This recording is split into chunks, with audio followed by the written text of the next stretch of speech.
Welcome back to the Red Dice Diaries with me, your host, John. And in this episode, I'd like to ask you the question, how do you stat your NPCs in D&D?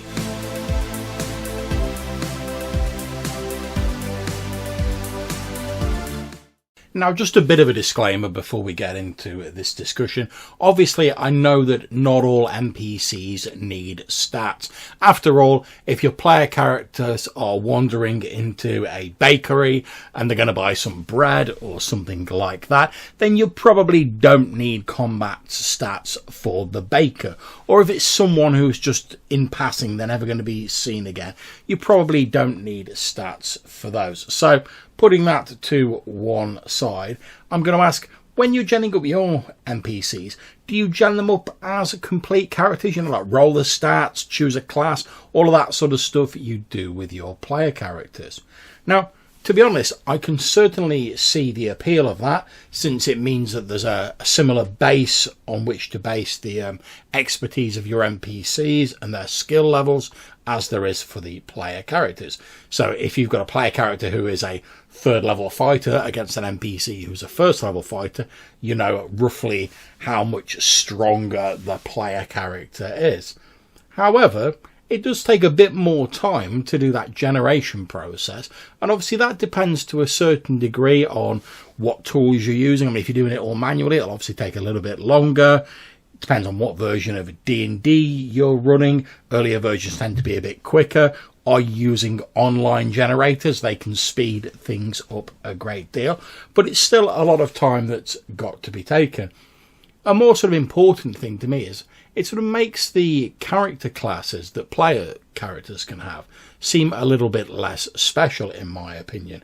Now, I'm not one of these GMs who's like, oh, the player characters are like destined to be heroes. They tend to start off sort of being super powered from the start.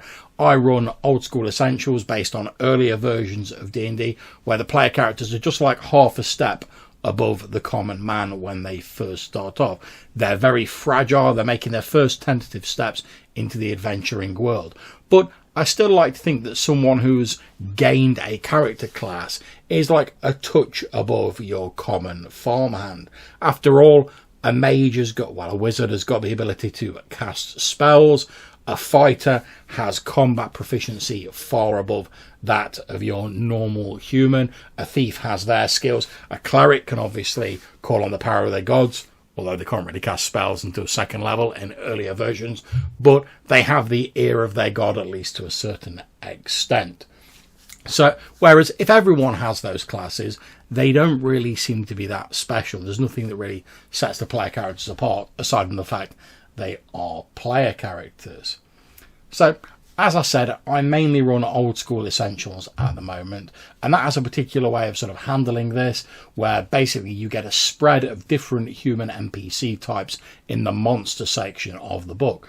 And we get acolytes, who are like sort of cult priests and stuff like lesser priests effectively, bandits, berserkers, who are these rage-filled warriors, brigands, dervishes, who are like these fanatical wanderers, mediums, who are sort of like lesser magic users, roughly equivalent to like a first level wizard, merchants, nomads, normal humans, pirates, and veterans. That you get various sort of hit dice equivalents of those who are sort of more experienced soldiery types, you know, veterans of wars, etc. And these cover a fair old gamut of different uses in the game. And like any other monster, you get a bit of flavour text and some stats that include a bit of organisational info, as well as what loot they have. And this works very well if you just want to grab a simple set of stats without worrying about it too much. And to be honest, this is what I've tended to do in the past. After all, you can always use the stats without the flavour text, and it is very simple and convenient.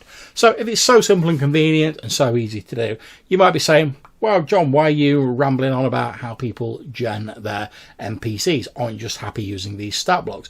And yet they've worked very well for me. But this all started when I was recently reading the Old School Companion Volume 1. And in there are a number of medieval-inspired NPC classes. And these are courtier, priest, sage, craftsman and archer. And this started me down a little bit of a mental rabbit hole in thinking about how I stat my NPCs, and it brought back vague memories of there being some NPC classes back in the 3.0, 3.5 days. So after a bit of a Google search, I found details for the following: adept, a shaman that's sort of neither wizard nor priest, aristocrat, commoner, expert, who's a highly skilled craftsperson or professional, and a warrior, who is a strong combatant without the finesse and specialised training that a fighter has. And it got me thinking, well, there's got to be something to NPC classes, because I found a number of different versions of D&D that include them, and even games like Old School Essentials that don't include NPC classes as such, they still have a wide variety of different sets of monster stat blocks for these NPCs. And what I think, and obviously this is just my personal opinion, that this comes down to is the fact we need to have a measure of proficiency and ability within the game. Obviously we have this ready-made when it comes to player characters. It's your character class level, it's your stats, it's those things that sort of set your player character apart from the vast run of humanity, the background players, if you will. When it comes to NPCs, though, in some circumstances, we don't tend to really have this. You know, you go and see a sage. He's the same as any other sage. You hire 10 archers. All the archers are pretty much the same. They've got the same stat blocks. They might have some minor variations in equipment. Maybe a couple have got crossbows instead of longbows, whatever. But by and large, they're pretty much the same. So what happens if you want to have an archer or a sage who's a little bit more skilled than that? Obviously, you can just tweak an existing like monster or NPC stat block to make it a little bit different and a little bit varied. But doing that sort of on the fly, I'm not sure I'd be too keen on it myself. I mean, don't get me wrong, if you're down with that, go for it. Whereas I quite like the idea of having a system of NPC classes where I can look at the classes and go, right, this guy's a level 1 archer, this guy's a level 3 archer, and sort of just looking at that, I sort of have a rough idea how they stand in terms of their ability and power level. I think it's just handy to have that. It's a nice, simple shorthand. And also, you know, if you get a few sort of cool tricks, and one of the things I like in the Old School Companion Volume 1 is each time one of these NPCs goes up in a level, they get to roll on a table, and that sort of gives them like a little bit of a minor ability. And I like the fact that as a player character, you might get to know which particular NPCs you deal with on a regular basis have certain abilities, especially if you're in like an urban campaign or you have a base of operations. So you might know that, like, oh yeah, the sage over here knows a lot about military troops and sort of past historical battles, but if you really want to know about ancient legends and mythical monsters, oh, you need to go and see the sage down on 3rd Street because he's far more knowledgeable about that particular area. Or you might say, oh yeah, well, we're going to hire some archers. Oh, well, if you're going to be fighting against orcs, you might want to go to this particular tavern where there's a group of archers who were involved in a famous conflict against orcs and goblins, and they sort of learnt a bit about their tactics, and they know how to fight them more proficiently.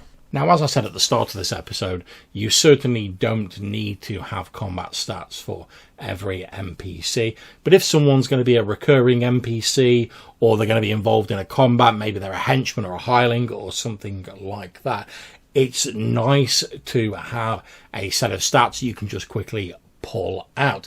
Now, as I said, the easiest option is the Old School Essentials option, where it's just like, here's stats as you would get for a monster, run with that. But if you want a little bit more customization than that, without going the whole hog of giving them a player class, sort of putting them on a footing with player characters, which, as I've said, sort of can make the player character classes seem a little bit less special, I think these sort of NPC classes are a good middle ground. They're a nice little shorthand for letting you know the various power and ability levels of people, but these NPC classes don't tend to be on the same levels of power as player character classes, so they don't really take anything away from them. They're just an easy, simple shortcut to enabling you to have a bit of customization when it comes to the NPCs in your game. So there we go. There's my thoughts on statting up NPCs. I might touch again on this in the future if people are interested. If you want to tell me how you stat up your NPCs, do you use NPC classes? Do you think they're horrendous? Let me know, and you can do so by dropping a voicemail to SpeakPipe or Anchor, or if you want to leave an email, you can send it to rddrpgpodcast@gmail.com, and there's links for all of that in the descriptions. If you send us a message, you might get featured in a future bonus voicemail episode. So thank you very much for taking the time to listen to me ramble. Hopefully we'll catch you next episode, and in the meantime, take care, stay safe, and whatever you're playing, have fun.